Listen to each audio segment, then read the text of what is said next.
48 é fim de jogo.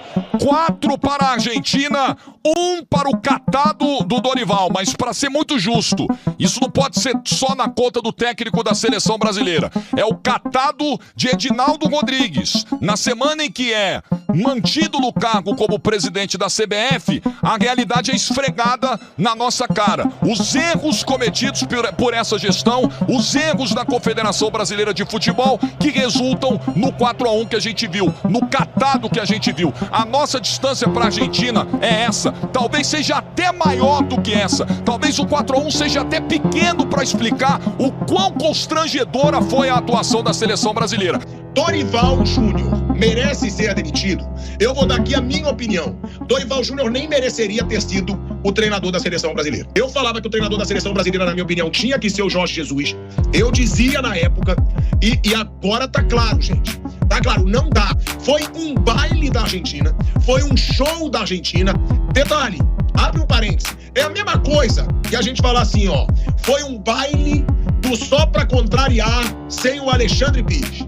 Foi um baile do Revelação sem o Xande de Pilares. Eu sei que os dois já saíram, mas eu tô dando exemplos aqui. Foi um baile do Guns N' Roses sem o Axl Rose. Por que eu tô falando isso? Porque o Messi não tava em campo. Gente, foi ridículo. E aí é o que eu falo. Eu acho que não tem mais como o Dorival ser o treinador da seleção brasileira. Dorival precisa ser demitido da seleção brasileira. Não é sustentável sua permanência. Tomamos um baile, foi um chocolate da Argentina sem Messi em campo e com o Brasil sem nenhum poder de reação, parecendo um perdido em campo. Todo mundo sem saber o que fazer. Parecia realmente um time de profissional contra um time de amador.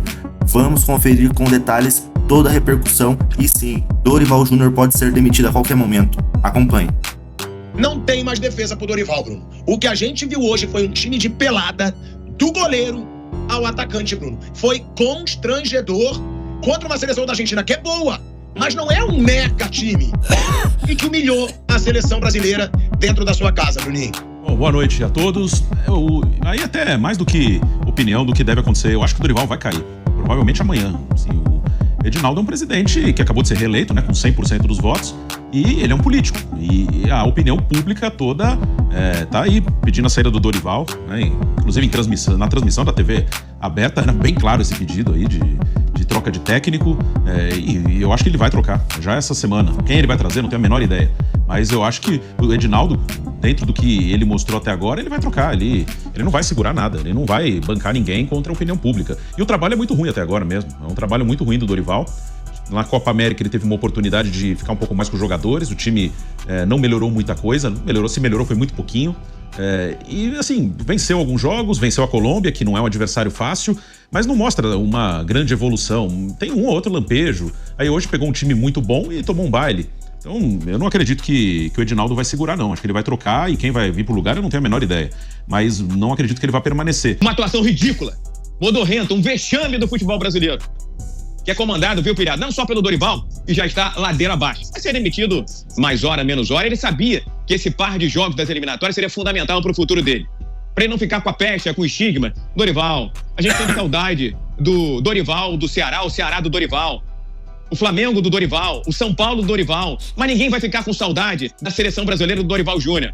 A derrota hoje já estava contratada, meu caro Pirata. Ela já estava no script, já estava desenhada.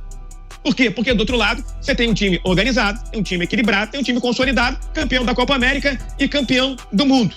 E do lado de cá, o que fez o técnico da seleção brasileira?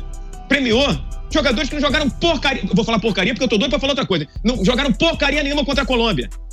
O que o Joelinton já fez para justificar ser titular da seleção brasileira contra a Argentina no maior clássico do mundo, jogando na casa do adversário? Ele jogou bolinha de gude contra a Colômbia, fez um monte de cagada, pilhado. E foi ser titular hoje? Porque não tinha o Gerson, não tinha o Bruno Guimarães. Pô, bota a minha mãe, bota a minha tia, bota qualquer um. Mas não justifica a presença dele. Por que o Guilherme Arana tem que ser convocado e ser titular da seleção brasileira? Se lá no banco de reservas tem um jogador que pelo menos não vai tomar bola nas costas, que é o Alexandre.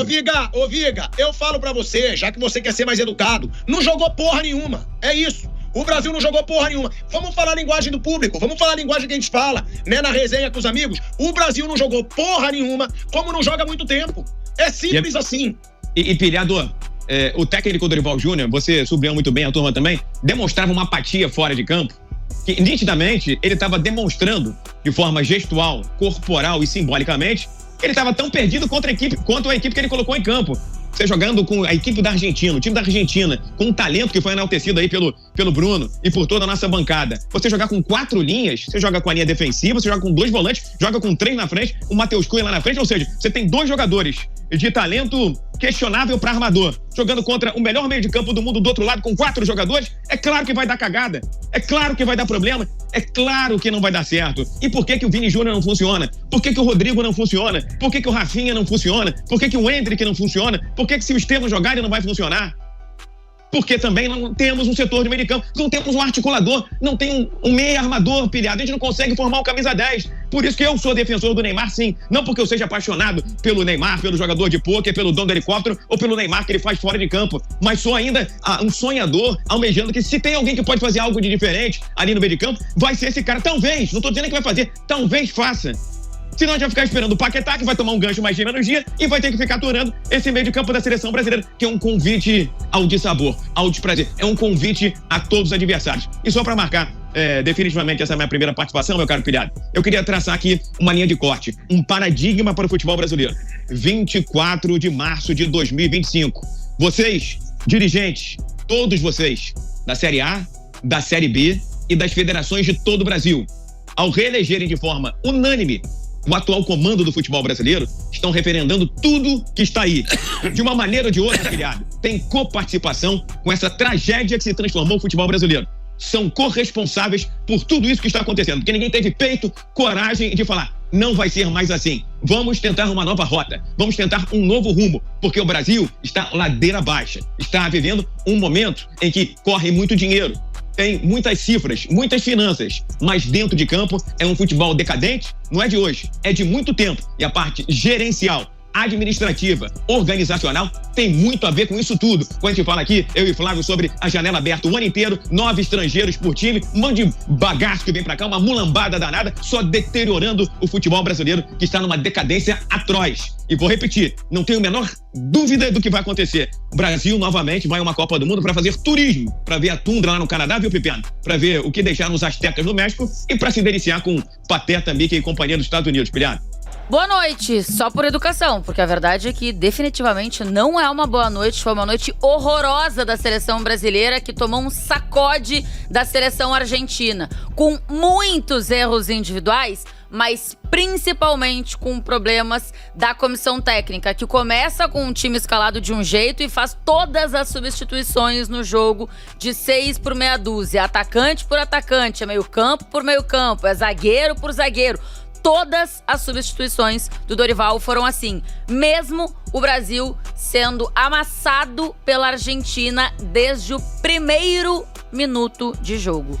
A gente vai falar aqui sobre todas as decisões que o Dorival tomou, obviamente também sobre atuações bem ruins individuais de alguns jogadores, inclusive que se tinha aí uma certa expectativa, mas também é verdade que jogadores com muito pouca experiência em seleção brasileira, alguns inclusive estreando nessa noite, mas pra mim o Jorge é perfeito quando fala. Óbvio que a gente tem que aqui colocar críticas na conta dos jogadores, óbvio que a gente tem que fazer críticas aqui ao Dorival Júnior e a sua comissão técnica.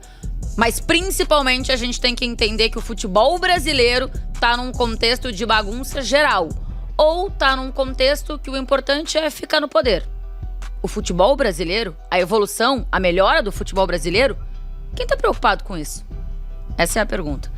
Se você acha que já viu de tudo no esporte, é porque ainda não conhece o Seleção da Depressão. Aqui, a polêmica entra em campo e ninguém escapa das nossas análises ácidas. Prepare-se para desvendar os segredos, as brigas e os escândalos que a mídia tenta esconder.